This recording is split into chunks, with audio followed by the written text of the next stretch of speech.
ହେଇଛି କାଳୁ, ତମେ ଜାଣିଛ ଆମ ବାହାଘରକୁ ବର୍ଷେ ପୁରିଲା। ଆଜି ଗୋଟେ ଭଲ ରୋଷେଇଟେ କରିବା। ତମେ ଯାଅ ବଜାରରୁ ଅଣ୍ଡା କିଣିକି ଆଣିବ। ଆଜି ମୋର ଅଣ୍ଡା ଖାଇବାକୁ ଇଚ୍ଛା ହଉଛି କ'ଣ ପାଇଁ? ତମେ ଅଣ୍ଡା ଖାଇବ? ହଉ, ମୁଁ ଯାଉଛି ଅଣ୍ଡା ଆଣିବାକୁ। ଆଉ ହଁ, ଆସିଲା ବେଳକୁ ମିନୁ ମାଉସୀ ଦୋକାନରୁ କିଟକ୍ୟାଟ୍ ଚକୋଲେଟ୍ ବି ଆଣିବ। ତାପରେ ସେଠାରୁ କାଳୁ କାଉ ଅଣ୍ଡା ଆଣିବା ପାଇଁ ବଜାରକୁ ଯିବା ପାଇଁ ଚାଲି ଆସିଲା। ଆରେ, ମୋ ପାଖରେ ତ ପଇସା ନାହିଁ। ମୁଁ ଅଣ୍ଡା କେମିତି କିଣିବି? ଯାଉଛି ଜଙ୍ଗଲରେ ବୁଲି ବୁଲି ଅଣ୍ଡା ଖୋଜିବି। ଆଉ ମିନୁ ମାଉସୀ ଦୋକାନରୁ କିଟକ୍ୟାଟ୍ ବାକିରେ ନେଇକି ଯିବି। ଏମିତି କହି କାଳୁ କାଉ ଜଙ୍ଗଲ ଭିତରକୁ ଗଲା ଏବଂ ଏଠି ସେଠି ବୁଲି ଅଣ୍ଡା ଖୋଜିଲା। କିଛି ସମୟ ବୁଲିବା ପରେ କାଳୁ କାଉ ଏକ ପାହାଡ଼ ଉପରେ ପହଞ୍ଚିଲା। ସେଠି ସେ ଦେଖିଲା ଏକ ବଡ଼ ଅଣ୍ଡାଟେ ଅଛି। ଆରେ ବା, ଏତେ ବଡ଼ ଅଣ୍ଡା!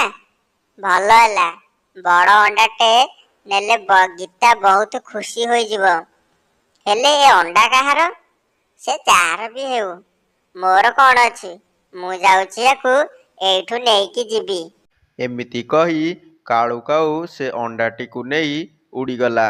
ସେଇ ଅଣ୍ଡାଟି ଥିଲା ଏକ ଶିକାରୀ ଚଢ଼େଇର। ସେ ଚଢ଼େଇଟି ଖାଦ୍ୟ ପାଇଁ ଜଙ୍ଗଲକୁ ଯାଇଥିଲା। ଏଇ ନିଅ ଗୀତା, ଏ ଅଣ୍ଡାଟି ଖାଇଦିଅ।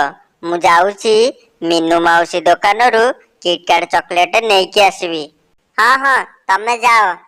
ଆରେ ମୋ ଅଣ୍ଡା କିଏ ନେଇଗଲା? ହେ ଭଗବାନ, ମୁଁ ଏବେ କ'ଣ କରିବି?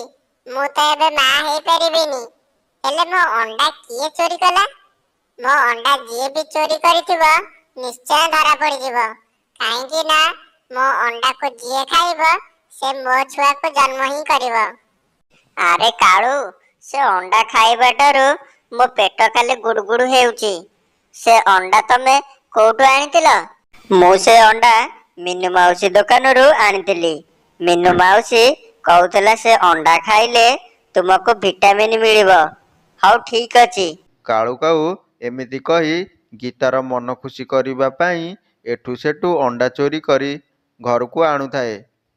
କିଛି ମାସ ଗଲା ପରେ ଗୀତା 3ଟି ଅଣ୍ଡା ଦେଲା। ସେ ଅଣ୍ଡାଟି ଦେଖିବାକୁ 3 ରଙ୍ଗର ଥିଲା। ଆଉ ସେଥିରୁ 3 ପ୍ରକାର ଛୁଆ ଜନ୍ମ ନେଲେ। କାଳୁ, ଦେଖିଲ ଆମର କେତେ ସୁନ୍ଦର ସୁନ୍ଦର ଛୁଆ ଜନ୍ମ ହୋଇଛନ୍ତି। ଆରେ, ତମେ ପାଗଳ ନା କ'ଣ? ଏ ଛୁଆଟା ତ ମୋର। ଏ 2ଟା ଛୁଆ କାହାର? ଏ ଛୁଆ ତ ମୋ ଛୁଆ ପରି ଦେଖାଯାଉନାହାନ୍ତି। କ'ଣ କହିଲ? ତୁମେ ମୋ ଉପରେ ସନ୍ଦେହ କରୁଛ? ଆରେ ନାଇଁ, ମୁଁ ଟିକେ ମଜା କରୁଥିଲି। ହଠାତ୍ ସେ ଶିକାରୀ ଚଢ଼େଇର ଛୁଆ ଏକ ଭୟଙ୍କର ରାବ ଦେଲା। ତା ରାବ ଜଙ୍ଗଲ ସାରା ଶୁଭିଲା। ତା ରାବ ଶୁଣି ଗୀତା ଭୟଭୀତ ହୋଇଗଲା।